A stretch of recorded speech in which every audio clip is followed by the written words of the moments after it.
Welcome to the Manager Material Podcast, where we talk about all the things that make you manager material. I'm Erin. I'm Justin. And we're here to talk through all the things that are happening in the world and all the things that managers are facing and what you can do about it. Yeah, let's have some fun. Let's have some fun. All right, I'm excited. It's our first weekly conversation. Hopefully weekly. Hopefully weekly. No commitments. No commitments. Yeah, that's the worst for me, commitment.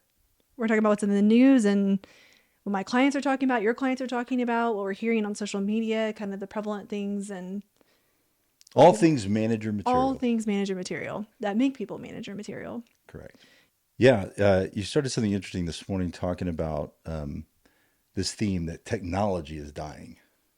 The tech industry, The tech industry. Not technology, dying. yeah. Technology is not yeah. dying. So what are you hearing and what's that driving people to think and do? So I saw some of this clickbait online about the tech industry is dying. And first off, I don't think the industry is dying because that would mean technology is dying. And we know that we're actually more accelerating to technology. What I see is that the market is simply just correcting itself. There was this huge flood of personnel, which is essentially a resource, people to technology, to the tech industry. And over the last few years, and it stole from a lot of other industries, like the service industry, trade industries. People who had never been in tech before were able to get a job now in tech. And the tech industry, that balloon that happened, they couldn't support that for so long. The demand changed as people changed. It was this weird season that hopefully will never happen again to that extreme because of a crisis. So now that the tech industry doesn't need all those people, they're removing those people through layoffs, and those people are going to have to slide back into some of these industries that have essentially been starved for people resources for years now. And so I don't think it's dying. It's just correcting itself. But it's causing a lot of fear. It's causing tons of fear, and it's normal. That would be a normal thing to be fearful of. Right. Yeah. And there's companies that are handling it well, and there's companies that are stumbling a bit. We see those on the news. I think I think there's another couple of levels beneath the tech industry is dying or tech hiring is dying. Yeah. And one of the things it made me think of that I was sharing earlier with you was that I had a sales leader talk about we need this technology. We need to get this software and implement it for the sales team. And the question I had was, maybe we do, maybe we don't. But the best way to go about this is to understand, what's this going to do? What is the technology going to do? And I think this is symbolic of what a lot of companies are realizing, is that you've got to do more with less. So if you're going to spend money in one place, you've got to figure out in other places, where is that going to be accounted for? Because the whole picture needs to move up and to the right. Scaling, we call it all the time. And in the case of this sales leader, it actually did work out. It was we can hire at a slower pace over the next couple of quarters because this investment will empower people to be more efficient in their job in seat today. And I think what we've seen over the last couple of years is the tech industry in particular adopting technology that helps scale their employee base. And scarcity is the mother of invention, as they say, and in times of tighter capital and times of tighter growth, we've had companies had to figure out ways to get more efficient, and they've done it. A lot of them have. And in doing so, it's meant the ability to replace or to repurpose people in different areas of the company, but also bring back employee count at a slower rate than in previous years. And so we do see recovery, bright spots of recovery where people are hiring, companies are hiring, but it's not at the one-for-one pace that you would have imagined from a couple of years ago. Yeah, demand is also reduced significantly. The last few years created this weird peak of demand for certain things, like Uber Eats, where you used to work, is a great example of that.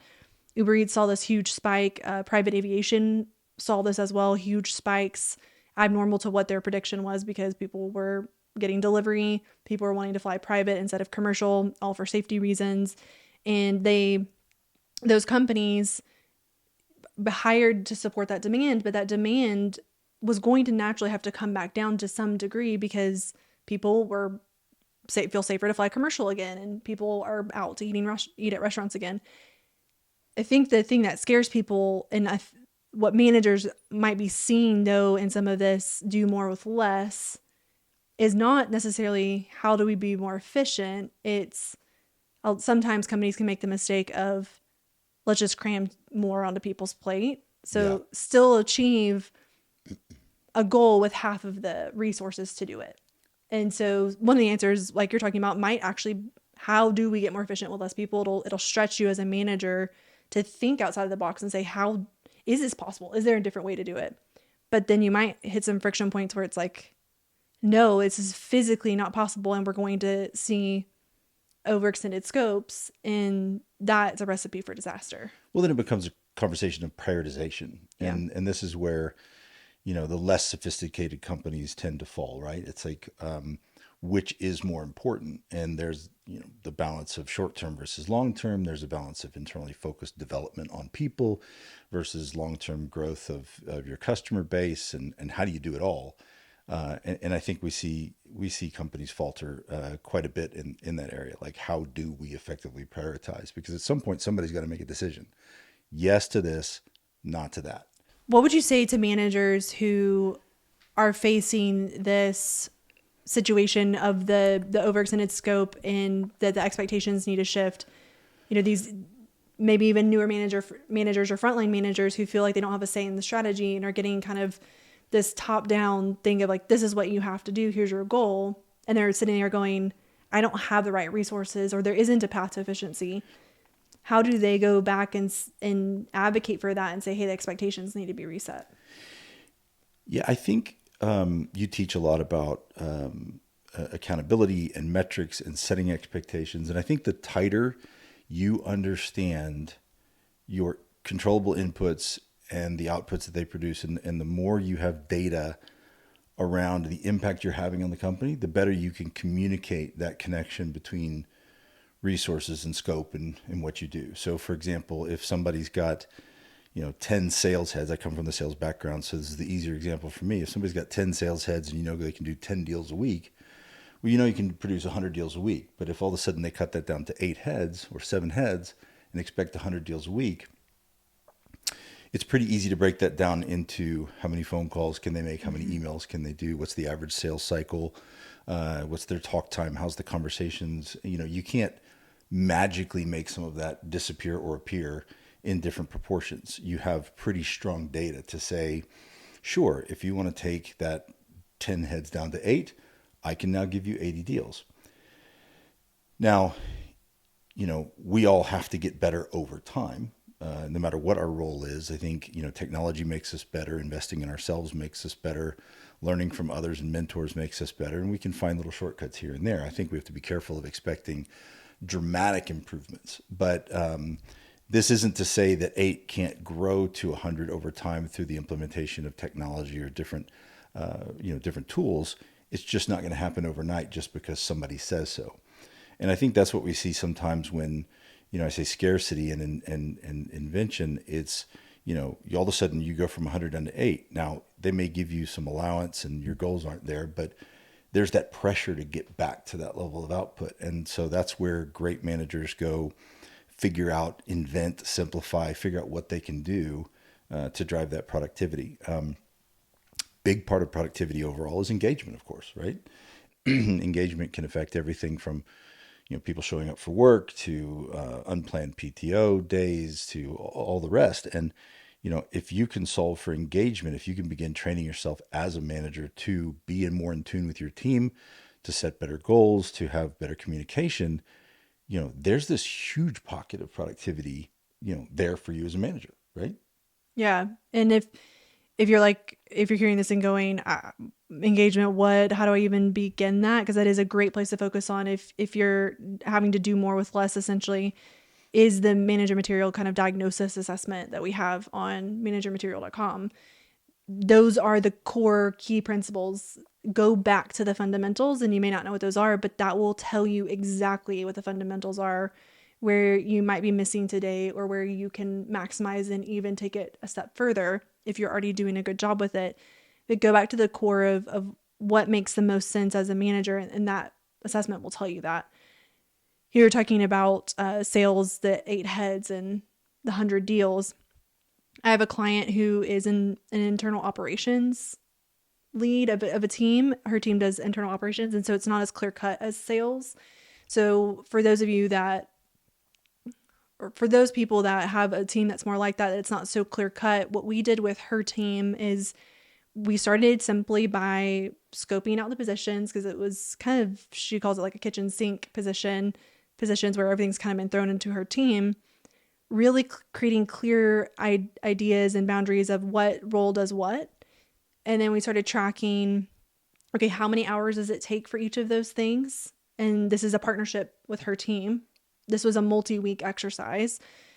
So it can take some time, but it's actually really fun for your team to go through this. You'll learn a lot from it as well. Have your team write down what they're working on, how long it takes.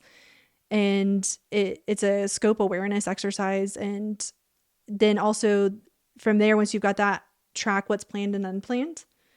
And that's really good for understanding what can become more efficient. Because when, in her particular case, when she figured out what was the planned versus unplanned, she found that a good chunk, over 70% of her team's work was unplanned. Mm. And from there, we took it a step further and said, out of that unplanned, what could eventually be planned with the right systems in place? It could be SOPs, it could be a physical system, whatever it was. And she was able to figure that out.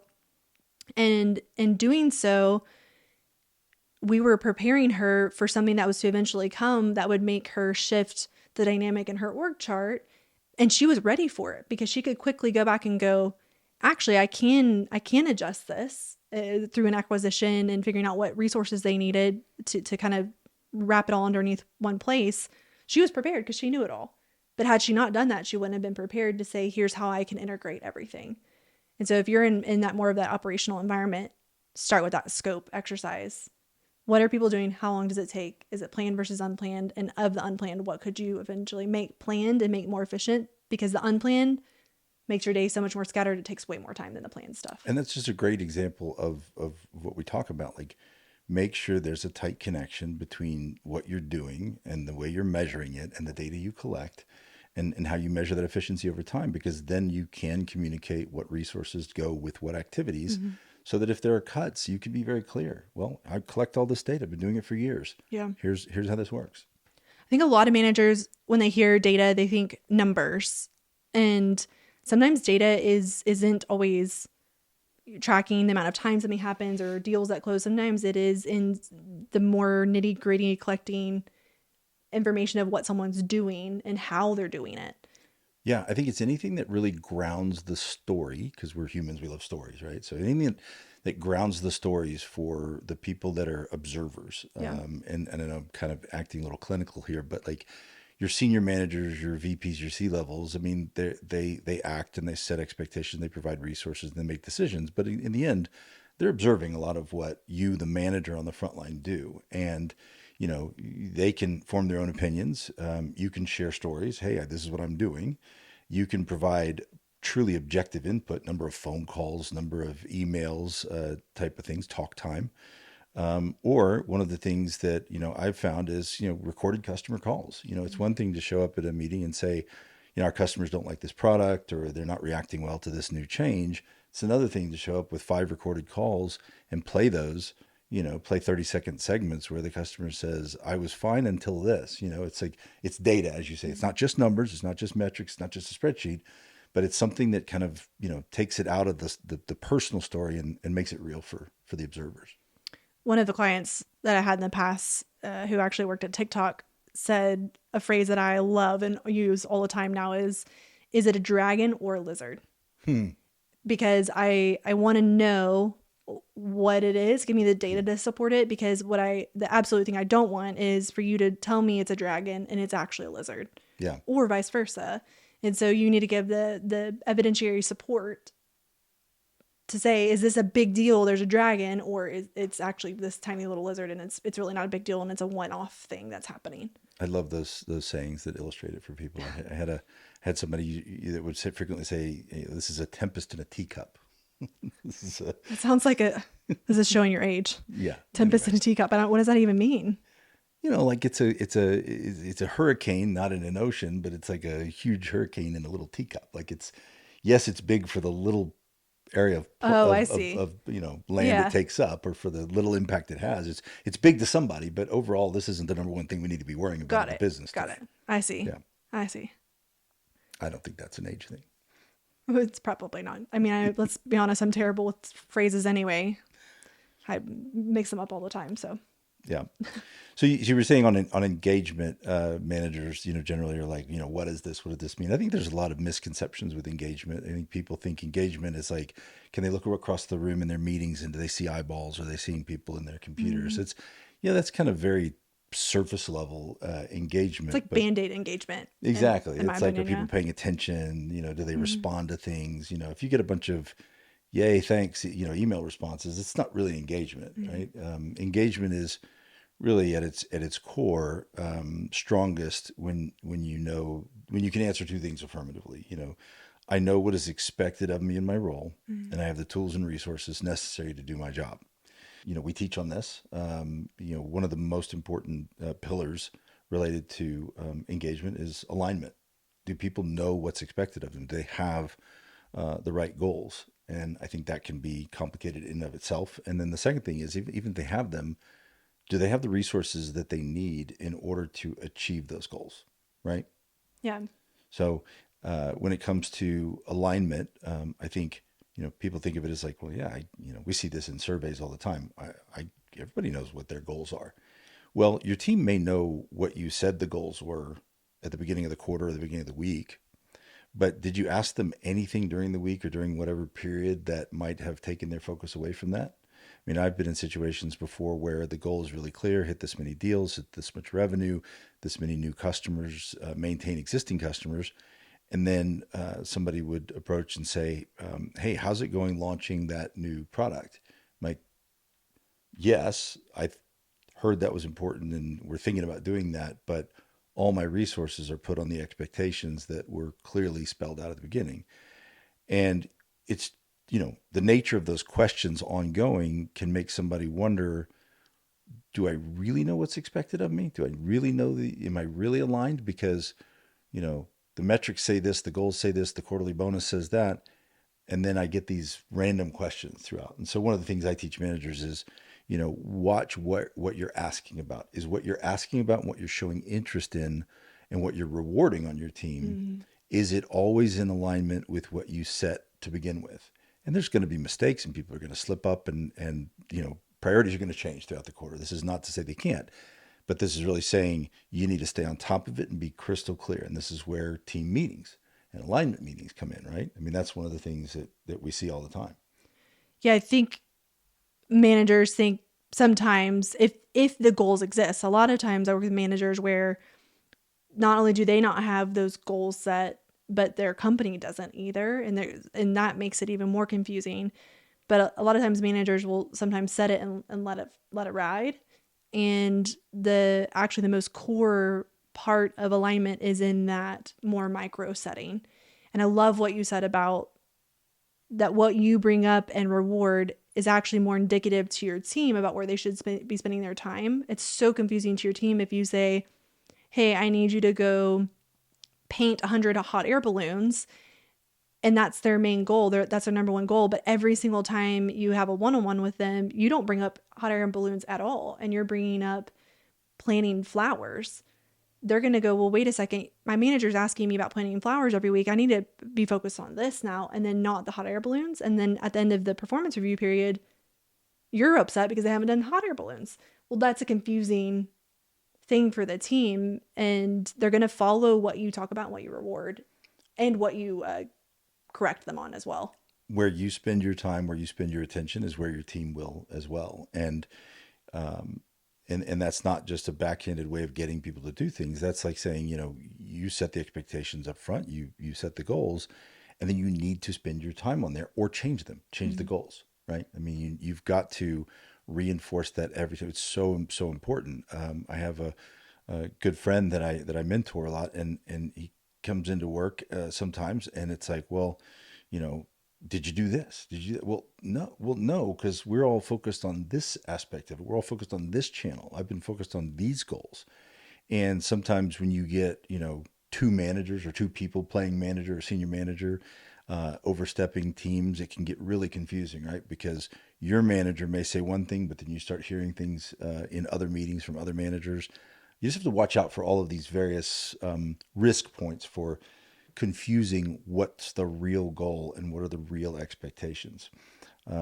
When somebody believes they're nailing it, right? When they believe I know exactly what I got to do, I do it all day long, and they get to the end of the week or the month or the quarter, and the answer is like, no, we were expecting this. It can be really disheartening, right? It can cause Mm-hmm.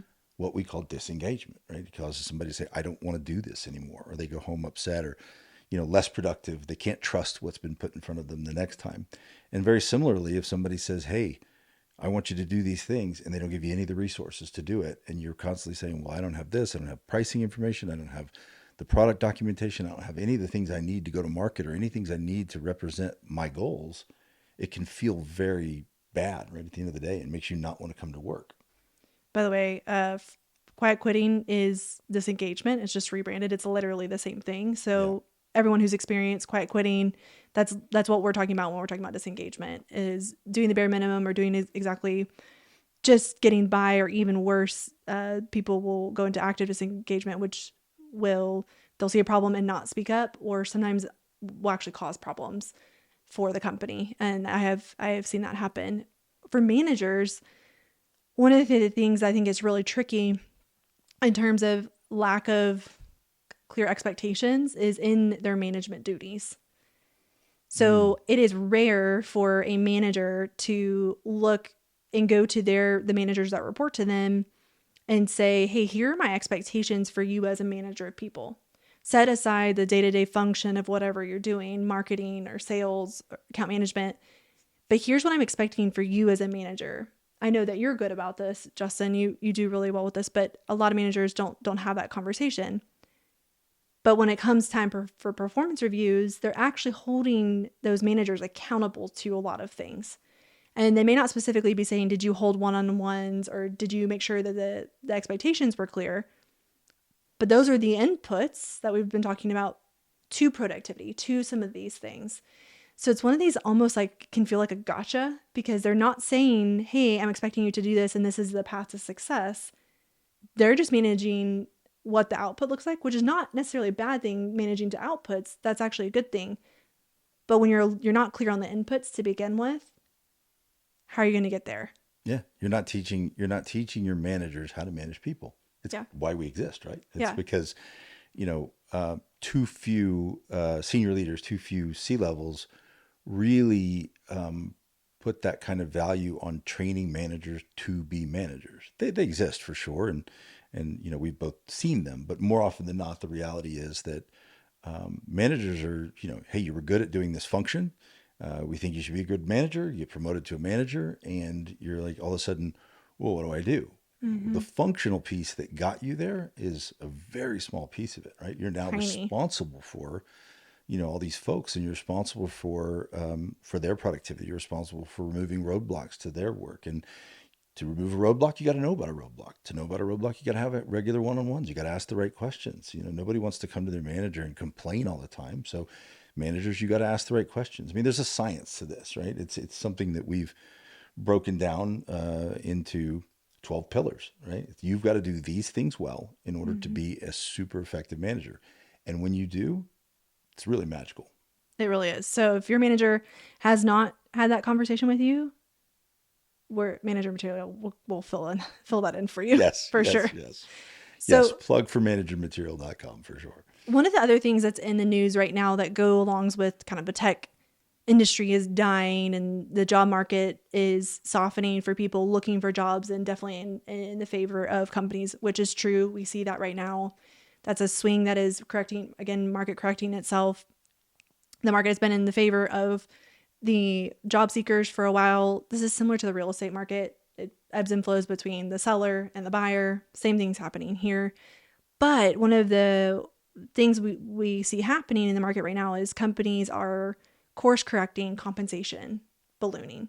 And compensation really went wild over the past few years. And in some cases, it was really good.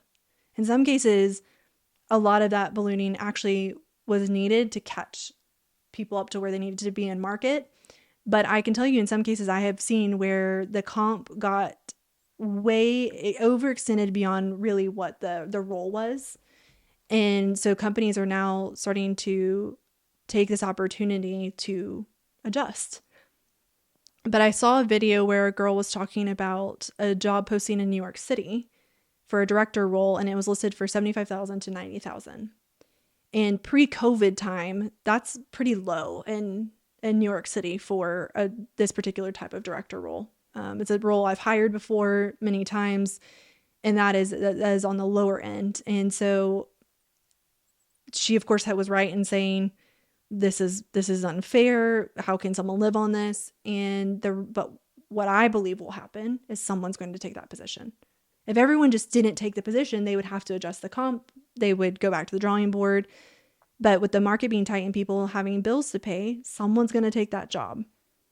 And it's it's how the market's going to be. And so people are going to have to ask themselves at the end of the day, I want you to be paid for what you're worth. I never want you to not be paid what you're worth. But the market's weird right now. Yeah. And so I think you need to know what are your core things that you're unwilling, your non-negotiables going into your job. Yeah. Because Yeah. No, and it's funny because when the opposite was happening just a couple of years ago, and people were leaving companies left and right because they were getting these enormous job offers, nobody stopped to say, have I really grown that fast? Have I really increased in value that much? And there were many people who had, and that's great, and you got rewarded for it. But there were companies that were being irrational in reaching out and bumping comp, and it's not awesome the way this turned out, but there's a lot of that correction, as you say, that has gone on. And so now people are very quick to look back at a couple of years and say, no way am I taking that role. It was worth so much more. Well, the reality is, as you said, somebody's going to take that role. The role is worth whatever somebody's going to accept to perform in it.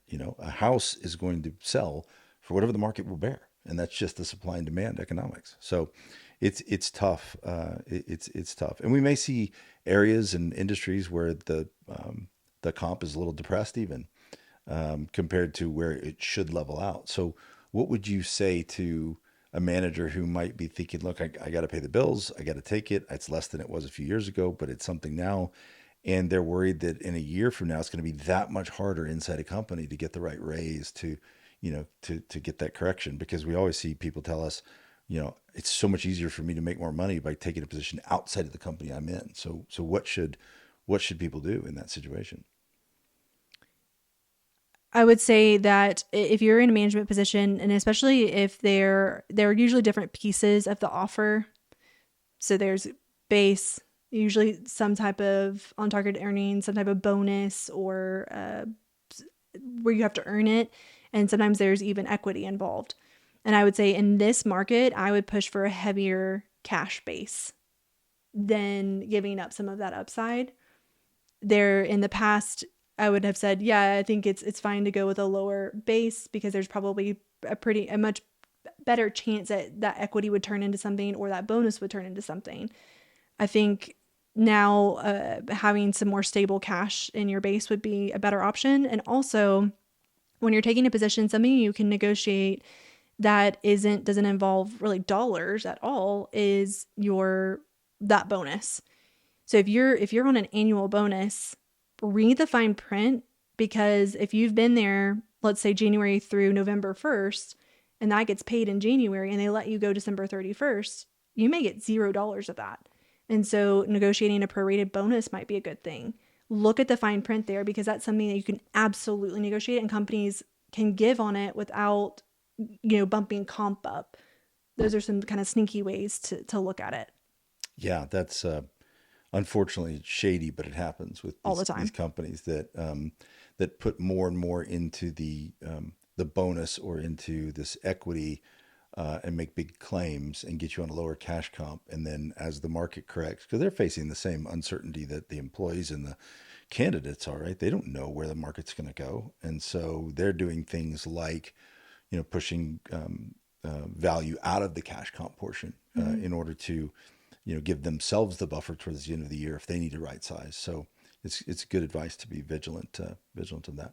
And getting to know if you've got equity, getting to know what that actually looks like, if they show you, this is getting more in depth, but if they will show you the cap table or anything in more detail to see the path of what's realistic, if you have bonuses or commissions asking for that are quarterly, asking for some guaranteed for the first however long Right. it takes you. I know that happens a lot. I think the market also with the depression of or the lowering of some of these comps is going to impact managers also in the sense of, okay, I need to go higher and I'm limited in budget for this role and I'm not getting the candidate that I need. And that goes back to that conversation about expectations. Okay, company, if you're only giving me 75,000 to 90,000 for this role, here's the type of candidate I'm likely to get and I'm going to be able and here's what I can do with that. It may not be what you expected, but here's what I can do with it. Yeah. Or you can give me $20,000, $30,000 more and I can do this much more with it. This is where that data comes in. You need Yeah. to be clear to say, hey, I can do a lot more with this. And so I would go back to the manager who's hiring that director at 75 to 90,000 and say, are you okay? Have you asked? Have you advocated? Or maybe you're good with it. Maybe you want a kind of a baby director that you can grow and that this is kind of their step into that position. Or do a comp study. Ask your HR team to do a comp study and look at roles and what is the range, right? Yeah. Because we've seen companies shoot for the middle of the range and be honest about it, and that's fine. We when I was at Amazon, it was shoot for above the middle. Like we wanted to shoot for well above the middle, and then every hire raised the bar on top of that. And it was a heavy equity comp, and it was Amazon, so it was a little bit different all around. But it's a methodology where you're not saying just give me the middle of the pack, right? You want above average. Yeah. And market studies are interesting. By the way, PayScale is my favorite benchmarking platform out there. I think it's the most reliable information and the way it breaks it down. But I think some of the last few years of data have skewed some of it slightly, but that's where having that range is really important and making sure that you're not out of range completely and you're not at the bottom 25 percentile. You're not at that bottom of the curve, that tail end, because you really don't want to be there or you need to know what you're getting Yeah. when it Yeah. comes to that. Yeah, I mean, and I think getting more for an employee or getting more for a higher level rep. I mean, there are metrics that as managers you need to start getting used to, start familiarizing yourself with when you own the team, right? I think managers are that first role where, as employees, we've always just listened and then gone and done, and the top employees generally share a point of view and whatnot. But as a manager, you need to start thinking about, what's the overall accomplishment? What is it we're trying to do here? And again, I'll give you more of a revenue leader based example, but think about cost per revenue dollar. So you have an employee, and we talk about it as productivity and deals per employee and that kind of stuff. But ultimately, if you're going to spend $100,000 on a headcount and you're going to bring in $1 million a year, you know, think about that as calculated in your employment cost per revenue dollar that you're bringing in. And if you could get somebody that's for $110,000 that could bring in 2 million, that ratio is a lot more attractive. And it's you're never going to be as precise as you would want to be here, but over time, if you're paying attention to it, you can teach yourself ways to communicate more effectively to your senior leadership and to your HR team as to what is it that I'm trying to do, what is it I'm trying to accomplish. And if you're more in tune with these metrics, if you're more in tune with what you're actually trying to do, you're going to earn a higher level of trust, Mm-hmm. and you're going to be able to influence more some of these calls. But anyway, the manager is the first step, the first time you're going to need to start thinking through that and getting familiar with that type of stuff. Yeah, uh, I have a client who oversees essentially an account management CS type team.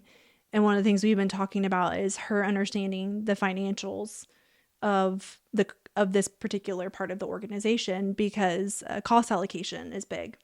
So if you're not looking at it from necessarily driving revenue standpoint and you're more in a support part of the organization, is understanding, okay, this cost allocation, where is it going? How is that being looked at? Because if you have, in her particular case, they have two similar products that the company supports, and the staffing, you have to look at that and say, okay, if she has a team of 10 and this other group has a team of 10, but she's only a handful of the small percentage of the revenue, but the same payroll, that's a problem.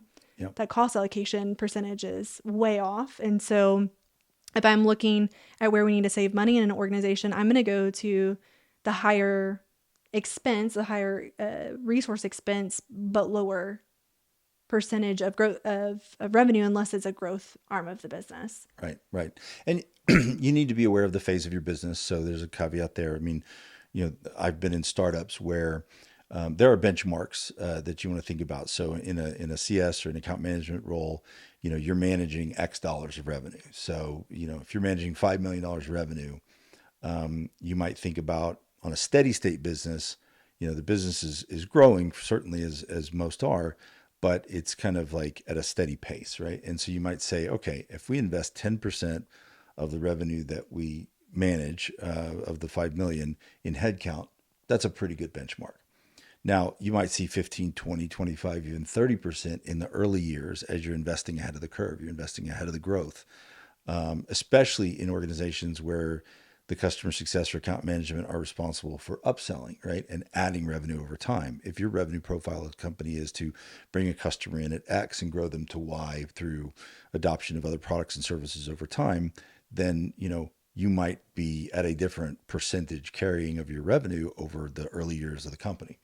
So you need to think about these benchmarks combined with the phase of your company. And I know I'm talking way in the weeds here, but these are the types of conversations as managers you should start getting yourself used to so that you can effectively guide the business forward, so that you know when you're in trouble. We see companies go through layoffs, and when you look at the before and after, you're like, oh, well, they were investing 30% as a steady state company in account management, or 50% of their revenue in account management. That didn't happen overnight. That happened over time. And somebody wasn't watching out for that. I've come into companies where I've been given full permission, like, here's your headcount budget. And, day one, you might say, oh, that's exciting. I can go hire all these people. Well, it's a double-edged sword. But if you look at your revenue and you look at the revenue growth and you kind of compare that against that, and not all people do this, you look at it and you're like, well, that could get us in trouble pretty quickly. Mm-hmm. And so, I'm talking from a chief revenue officer level, but even the, frontline managers, I have this conversation with to kind of invest in their development. And I would encourage every manager out there to start thinking in these terms, even if you're not responsible for it today, because if you have a good senior leader, they'll have these conversations with you, and then they'll trust you more to look out for these types of red flags as you grow with the company. And I've actually slowed down hiring and saying we're not going to hire that yet, and here's why: because I want to prove out the revenue growth. I want to prove out the upsells in our CS department first before I go committing all these heads. So it's there's a lot there that managers aren't yet exposed to, but could for the betterment of their own development. Some of these layoffs that are happening are due to just demand that grew, and the demand stopped or slowed, and so they don't need those resources anymore. And some of it is improper hiring strategy, which is what you're talking about. And there, I've been a part of and seen many times where there was the wrong strategy. They weren't being thoughtful about when to hire, what to hire, and they wound up sitting there with personnel that they didn't need, team members that they didn't need for whatever reason, and it could have been avoided. And I would say that is the hardest terminations I've ever been a part of, are the ones where it's not market related, it's not, someone didn't underperform, it's that someone in the company could have avoided it and made a bad call, and it's impacting people's lives. And mistakes are normal in business. We learn from them when we move on. When it comes to, when you're talking about people, there needs to be extra attention paid. Yep. Because if you burned through $2 million of cash for the wrong mistake and we learn from it, we move on. Yeah, $2 million is gone, but we're not talking about someone's mental health, their children, their ability to pay for their home, to feed themselves. Like if you're talking about increasing your payroll and hiring more people, you got to put some real good thought into it and make sure your strategy makes sense, so that way you don't find yourself having to cut Yeah. unnecessarily. It's a great reminder. And I would say that every manager needs to think about this, right? When I Yeah. was a very young manager, it was exciting to get more headcount, right? Ooh, more headcount, bigger team, bigger responsibility. And that was meant to signify more trust that the company had in me. And hopefully I could turn that into greater comp down the road. But the people cost is what you got to pay attention to. And there's many, many good reasons to grow your team and grow your role and get more responsibility. And that's awesome. But there's also those risk spots. And that's what we got to Mm-hmm. watch out for. And, we leave that to the senior leadership at companies too often. It's like they're looking at it from the 30,000 foot view, as we say. But managers have a big responsibility to familiarize yourself with the key indicators of growth, the key requirements for growth, stay really close to levels of productivity and expectations and the job descriptions and what you're going to get out of every single role. And if you do that right, you greatly significant reduce the risk of too much hiring or over hiring or improper hiring, right? Job descriptions is something that we spend a lot of Scoping. time Yeah. on, right? And it's not easy. It's not easy. People download Google and go to Google and download a job description, and then you try to use that because HR and recruitment Start with said bullet points. they Please said start with bullet points. they said That's we need a job description. yeah. Yeah, we need a job description, not because we need a job description. We need a job description because we got to tell somebody what's expected of them. We got to give them something to evaluate whether or not they want to take this role and participate in this company with, right? Yep. That's one of the questions on the manager assessment is essentially, if I go pull the JDs, if they exist for each of your team members, are they still accurate? And from a risk management standpoint, when we're talking about employment law, that JD not only is a great guider for productivity and engagement and performance management, but is really strong should there a worst case scenario happen and there's a lawsuit for wrongful termination or something in discovery with a judge. They're going to be looking at what were the expectations. The job description is a strong doc, and the performance review. Those are two very, very strong docs. Absolutely. Yeah. I mean, there's just, we're talking about it from a bunch of different angles here, but there's a bunch of fundamentals of being a manager that nobody teaches you, right? Yeah. People focus Nobody, on the woo-woo leadership stuff, which is great. We need that. But the fundamentals get missed. yeah. I mean, understanding the importance of a job description, understanding the importance of one-on-one notes and documentation. I had somebody, just the other month say, "Oh my gosh, I think I'm getting fired, and I'm worried it's for the wrong reasons." And I'm like, "Well, go back to your one-on-one notes." Right? Go back to those one-on-one notes. And this goes for employees and managers as employees when you have one-on-ones with your boss. Like, take Receipts, notes. as the Yeah. people call it. We need receipts for the good and the bad. Yeah. Yeah. What is it that you talked about? The most optimistic case is, you want to be able to go back to a full set of accomplishments through the year when it's the mid-year interview reviews, right? Every one of us is asked as employees to produce a self-assessment, right? What do you think you did this year? Great. Well, if all I can remember is the last month, that's not very good. If I can go back to, and nobody's expected to remember all of that stuff, but take notes, take your own notes, have a shared one-on-one document. We have templates on managermaterial.com that show you exactly what we're talking about here. And those are free. Anybody can go Yeah. download The those. one-on-one stuff is all free. But like use those things, build that set of data. To your point, it's not just numbers and spreadsheets. It's build that set of observations and History. data over time, that history, so that you can go back and talk about your successes, right? Talk about what you did great through the year. Talk about what you learned. When you're interviewing for a new role, what did you learn? Give good examples. I mean, how many people have been in an interview and nobody asked anything about, tell me about a time when, right? Your one-on-one notes are about a time when, a bunch of them consistently. So, there's a bunch of fundamentals of being a manager that nobody teaches you, and that's what we're here for. Yeah. I had I had someone at a corporate client of mine, one of the team members, say to me, he was very angry and said, one-on-ones are from the 1800s. I was like, how do you know what was happening in the 1800s? I'm curious. Because that was, the end of the 1800s, the beginning of labor unions and stuff like that. But they're not. They're actually still very needed. They're still very modern. Maybe how they're run is outdated.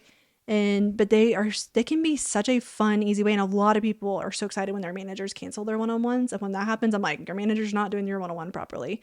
You're not. And by the way, the one-on-one is the meeting for the team member. It's not for the manager. The manager is there to support and to guide, but that is your team members meeting. And a lot of times they need guidance on how to do this and prepare, especially if they're newer into the corporate world. But that meeting is the center of the wheel in terms of an intentional process for you to be a great manager. If you were to focus on literally one process, I would want you to focus on your one-on-ones. Right. And it is for the employee, but as you say, I just want to reiterate this point. The manager needs to teach them, what that's for. Like a lot of, especially newer employees, I'm good this week. They say that I'm good. I don't have anything this week. But if the manager would just provide a couple of prompts, right, they would realize that there's actually there. Because if you have that conversation, if some managers ever said, "Hey, do you have anything this week?" I don't. And plus, like, no, I'm good. Except I just have this one question, and it turns into a 30-minute conversation. Those are the things we miss if we cancel one-on-ones, right? Yep. Because that 30 minutes of conversation is usually there. If you ask things like, do you have everything you need? Is there anything Clarity. in your way? Yep. Right? Clarity. Yeah. We talk about clarity. Are you crystal clear on the expectations? We good there? Tell me what's the number one thing, and if they're like, okay, tell me, then you break into the conversation about it. But understanding, make sure they're aligned, make sure they have the resources. Those are kind of critical components to every single one-on-one because things get sideways quickly. Super quickly. And when I go into work with a new corporate client and I want to understand what's going on, I don't typically ask the general kind of engagement questions that a lot of people ask. The how you're doing, what do you like, don't like, that typically doesn't get me what I need. I go in and ask specifically about behaviors, what's happening. And what's interesting with one-on-ones, asking those kind of higher level, surface level questions rather, usually won't get you the information. So for an example, when I go in and ask a team broadly in a survey, do you have the resources you need to be successful? That answer is usually high on the yes side of things. What's interesting is when I ask right after that, specifically, are you missing? And then I will list out common roadblocks for that type of team. And then the truth comes out. It's like, oh yeah, we don't have this, we don't have this, we don't have this. And that's when you start to spark real conversation is in those specifics. So if you ask kind of a higher level, surface level question, 30,000 foot question, you may not get the right answer. You also don't want to create a problem where there isn't a problem, but for the most part, it just, and the more often you do this, the more they'll be open with you about what's going on. Yeah. It's similar. I went into my first week of a full-time role, the last company I was at, and we were all remote. And so we gathered together at one of the, offices that was actually an office in a place. And I said to the team as I was just getting to know them, I said, just a couple questions. How do y'all feel about expectations? Does everybody on the team know exactly what's expected of them? Is that clear to everyone? And there were 5 managers in the room, and everybody kind of looked. Yeah, I mean, we're no one wants to say no in that setting. We're pretty good about that. We're actually pretty good. And one of them spoke up more forcefully and was like, "Yeah, we're really good about that. We set goals for the quarter, and that kind of stuff." I said, "Well, who's your number one? Who's your number one person? Who's number one on the team?" Reporting to them? Yeah, reporting to them. Okay, not within the room. Not among them. Yeah. Oh, I thought you were having them saccharing themselves. Who's the number one on the team? And they said, "Sure, based on what?" And I was like, "Ooh, hold on a minute. Let's pause here. You guys just told me this is an issue with guys performance and gals reviews. Just told me everybody knows exactly what's expected of them. So let's start there. Who's crushing it on what's expected of them? What's essentially on your scorecard is what's expected of you, right? What's expected of you, right? Yeah. And so it was clear. That's the kind of thing that can come up. It's like, is everybody crystal clear on expectations? Absolutely. Who's your best person? Well, based on what? Like those two don't go together, right? Correct. So it's a great calibration exercise. Another good one I did with a corporate client. We were doing a team session, and I was sensing some disconnect on the alignment despite what they were saying. And so I had them stop, And I had everyone write down, now this was C-level, so this was CEO and their directs. And this is a fairly large organization, over 1,000 employees. I said, I want everyone to independently write down the goals of the company for this year and see if they match the CEO's. No one could write all of them down. Even the CEO missed something. One of the team members had to remind the CEO of what one of the goals were. But the point is there weren't that many. There were 7 of them. And not Nobody one got person, all of even them. the CEO, could write all of them down. Yeah. And I was like, guys, this is the core of the problem right here, is that even the executive team is having trouble. And that is really, really common, and goals change and stuff like that. But that's the thing I go back to is, if I were to go to your team member and say, write down everything that you believe you're expected to do. And then if I ask the manager to do the same thing, are those 2 things going to match up? And there are going to be some slight variations here and there. And that's why those one-on-ones are important. But I should be able to come into your organization with your team, ask you, and those things are over 90% in alignment. Yep. So we covered a lot of stuff. Yeah, it was a great conversation. Stuff. And we'll definitely keep this going. But, for managers that, they need one thing to go do this week, what is that one thing? What is the number one thing? I would go back to scope. Yeah. I would start with scope. It's always in me to go to one-on-one, but I'd rather you start with the scope and make sure you understand those expectations of each of the jobs and make sure you're aligned on there, and leverage your one-on-ones to do that. But make sure you're clear on that scope, that it's reasonable, it's accurate, you're tracking that data, and then use that in order to guide your one-on-ones to make sure you're on the same page. But it's hard to be on the same page if the foundational scope isn't Gotta right. Start there. I would start with the scope. Yeah. Yeah. Cool. If you have any questions for us, make sure to comment and tag us on X. We're at MGR Material. On TikTok, we're RU Manager Material. No, that's not true. On TikTok, we're at Manager Material, and on Instagram, we're at RU Manager Material. We'd love to hear from you.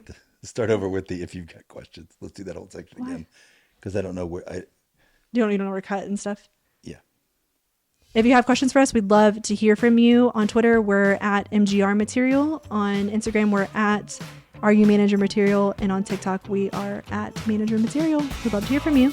See you next time. Next time.